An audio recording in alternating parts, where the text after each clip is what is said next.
কিরে নীল, কি দেখলি? গাড়ি আছে না নেই? নেই, কিন্তু মা নাকি জ্বালাময়ীকে বলে গেছে যে এখনই ফিরবে। ওরকম কথা তোমার মা প্রায়শই বলে থাকে, ও নিয়ে ভেবো না। তবে গাড়ি নিয়ে যখন বেরিয়েছে তখন নিশ্চয়ই দূরে গেছে, সহজে ফিরবে না। তাহলে কি করবি? তুই বরং বেরিয়ে পড়। সেই ভালো। হ্যাঁ, বেরিয়ে পড়। হ্যাঁ, বেরিয়ে পড়, চিন্তা করিস না। তোর মায়ের আমি বুঝিয়ে বলবো। বেরিয়ে যাবো? হ্যাঁ। মাকে না বলে?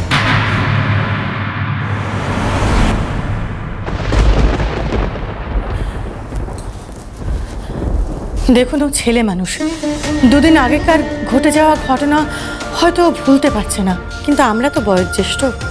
সামান্য বিবাদ, ভুল বোঝাবুঝি, আমার মনে হয় এগুলো ভুলে সামনের দিকে এগিয়ে যাওয়ার বিবেচনার কাজ। তাই আপনাকে আর্জি করছি, আপনি আপনার মেয়েকে বোঝান। আমার ছেলে খুবই ভালো। অনেক ভেবেচিন্তে আমি এই বিয়ের প্রস্তাব নিয়ে এসেছি।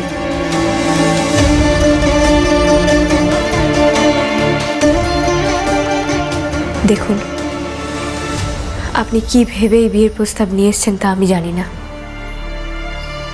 আর আপনাকে অপমান এবং অসম্মান করার ইচ্ছা কোনোটাই আমাদের নেই, কারণও নেই। কিন্তু আপনার এই প্রস্তাব আমাদের পক্ষে মানা সম্ভব নয়।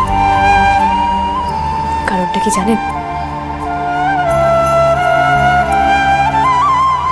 আমি যে কোনোদিন বিয়েই করব না।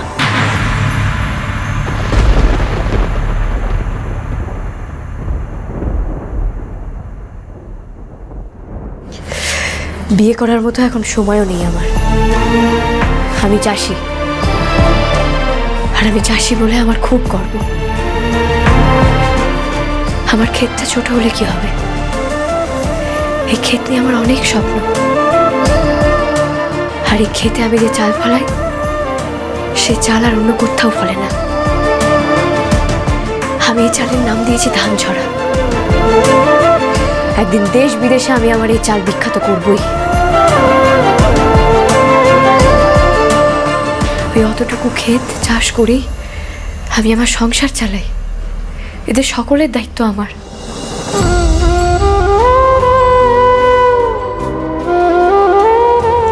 আর চাষ ছেড়ে নিজের দায়িত্ব ভুলে বিয়ে করা আমার পক্ষে যে সম্ভব নয়।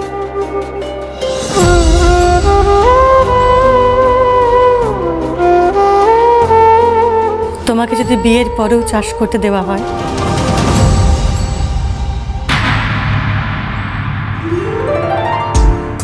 বিয়ের পরে তোমার রোজগারে তোমার এই সংসার চালানোর দায়িত্ব যদি তোমাকে দেওয়া হয়, তাহলে তো আর কোনো চিন্তাই নেই মেজদি, কোনো অসুবিধা থাকবে না, সব দিক রক্ষা হবে। আজ থেকে আপনি আমার চরম শত্রু। আই হেট ইউ সন্ধ্যা চক্রবর্তী। অসুবিধা আছে।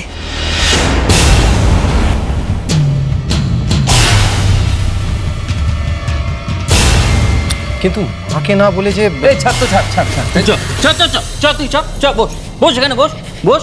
আমি পরিষ্কার বুঝতে পেরেছি তোর কোনো কাজ নেই, বুঝতে পেরেছিস? বৌদিমার কাজটা কাজ, তোর কাজটা কোনো কাজ না। কাজে যদি না থাকে বলি কেন? জরুরি কাজ আছে, কি বলবো বল? নিজেদের মধ্যে রাগারাগি করিস না, ওকে বুঝিয়ে বল। হ্যাঁ বলছি, শোন, আমরা ঠিক বৌদিমাকে সবটা বুঝিয়ে সুঝিয়ে বলবো। কি দাদা? হ্যাঁ বলবো। আর শৈল তোকে নিয়েও পারি না, যা ওর ব্যাগটা নিয়ে আয়। যাইনি আসি। তুই বসে আছিস কেন? ও তো চ, তুই বাইকটা স্টার্ট দে, ব্যাগ চলে আসবে। ব্যাগ নিয়ে চিন্তা ভাবনা করে চ। আরে দাঁড়াও, তোমরা কি একটা বলছিলে, আমাকে বলবে না? কি বলছিলাম? তুই রওনা হ। হ্যাঁ, কি বলবো আবার? যা বলবো জরুরি কথা সব ফোনে সেরে দেবো। ফোনে বলে দেবে। জরুরি কাজকে তো আটকাতে পারি না।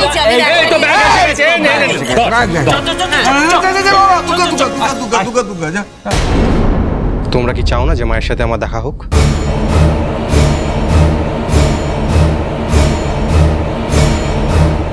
আর কি অসুবিধা রইল তোমার? চাষ করে সংসার চালানোর অনুমতি তো পেয়ে গেলে। আর কি অসুবিধা আছে আপনি বুঝতে পারছেন না মাঠান? কোথায় আপনারা আর কোথায় আমরা মাঠান? আকাশ আর পাতাল। আমাদের মাটির বাড়ি, মাটির দাওয়া, আপনাদের পাকা দালান কোঠা। আর এসব তো ছেড়েই দিন। আমি অশিক্ষিত মানুষ, মোটে ক্লাস 8 পাস। আপনারা শিক্ষিত, আর আপনার ছেলে যে কতটা শিক্ষিত তা তো কিছুক্ষণ আগে আপনি নিজেই বললেন। কোনোখানেই কোনো জায়গাতে আপনাদের সাথে আমাদের কোনো মিল নেই। তাই দয়া করে আপনি আর এই বিয়ে নিয়ে ভাববেন না।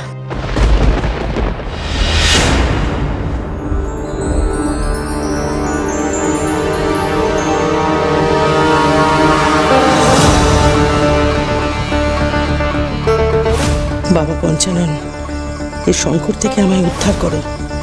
যতই এখন মুখে বলুক ওরা যে সন্ধ্যাকে চাষ করতে দেবে, কিন্তু বিয়ের পর ঠিক উল্টোটাই গাইবে। বিয়েটা কেচিয়ে দাও ঠাকুর, কেচিয়ে দাও। বুঝতে পেরেছি তুমি কেন এই কথাগুলো বলছো। আমারই ভুল, এই বিষয়ে তোমার সঙ্গে কথা বলা হয়নি। শোনো সন্ধ্যা, আমার ছেলে কলকাতায় থেকে লেখাপড়া করলেও তার শেকড় সে ভুলেনি, আর ভুলবেও না, কারণ আমি সে শিক্ষা তাকে দিইনি। আর বাকি যা যা বললে, কুঁড়ে ঘর, দালান কোঠা, ওসব তো গরিব বড় লোকের তফাতের কথা। আমরা কে কোথায় কোন পরিবারে জন্ম নেব সেটা তো আমাদের হাতে নেই। আমাদের হাতে যেটা আছে সেটা হচ্ছে কর্ম করা। মানুষের পরিচয় তৈরি হয় তার কর্মে, আর সেখানেই তুমি সবাইকে টেক্কা দিয়েছ। টাকা পয়সা, সোনা গয়না আমি কিছুই চাই না। আমি চাই একটা খাঁটি মানুষ, যে আমার সংসারের হালটা শক্ত হাতে ধরতে পারবে, যে আমার ছেলের পাশে সব সময় দাঁড়াতে পারবে, তার বিপদে আপদে মোকাবিলা করতে পারবে। আর আমি জানি তুমি সেটা পারবে।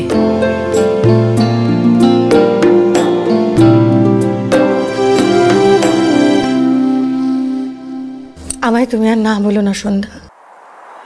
বেশ, তবে আমারও একটা শর্ত আছে। তুই থামবি এবার মেজো, শর্তের কথা রাখ।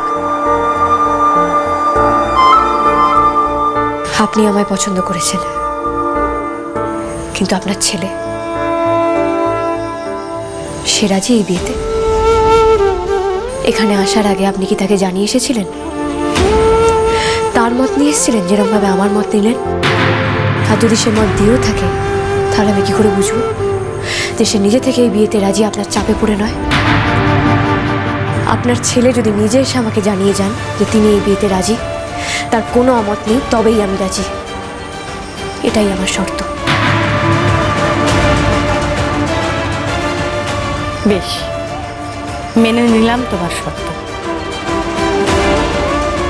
আজ অবধি আমি যেমন আমার ছেলের উপর কিচ্ছু চাপিয়ে দিইনি, তেমন নীলও আমার কথা মানেনি এমনটা ঘটেনি। সুতরাং নীল রাজি হবেই, আর আজই আসবে সে তোমার কাছে হ্যাঁ বলতে। তুমিও হ্যাঁ বলতে প্রস্তুত থেকো। মায়ের সাথে দেখা না করে আমি কোথাও যাব না বাবা। তাই মা না ফেরা অবধি যখন হাতে সময় আছে, শুনি তোমাদের সেই জরুরি কথাটা। হ্যাঁ,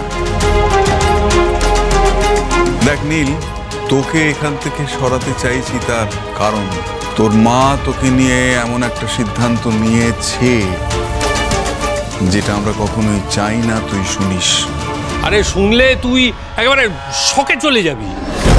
তোর কানের গোড়ায় না একদম দুমতানা হবে, বুঝতে পেরেছিস? কি এমন সিদ্ধান্ত নিয়েছে মা? কিসের কথা বলছো তোমরা? কি হচ্ছে কি এখানে?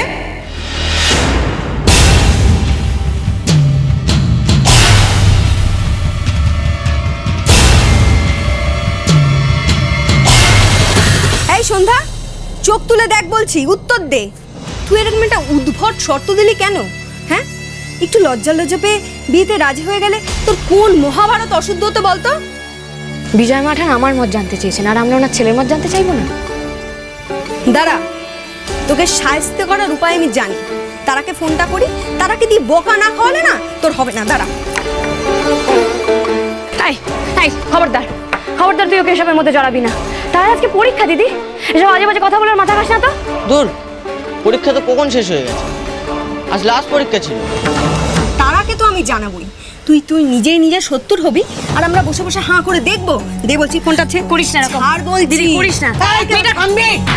বিয়ে বিয়ে বিয়ে করে যে এত লাফালাফি করছিস, আগু পিছু কিছু ভেবে দেখেছিস? হ্যাঁ, মানে এতে আগু কিছু ভাবার কি আছে? একবারও ভেবে দেখেছিস বিজয় মাঠানের অত লেখাপড়া জানা ছেলে সে সন্ধ্যাকে কেন বিয়ে করতে আসবে, কেন সন্ধ্যার সঙ্গে কথা বলতে আসবে ভেবেছিস? হ্যাঁ, কি বলতে চাইছো একটু পরিষ্কার করে বলো তো মা। আমার তো মনে হচ্ছে যে এর পেছনে কোনো চাল আছে। ভেবে দেখ, বিজয় মাঠান সন্ধ্যার ওপর প্রতিশোধ নিতে চাইছে না তো? তোমার কি মাথাটা একেবারেই খারাপ হয়ে গেল মা?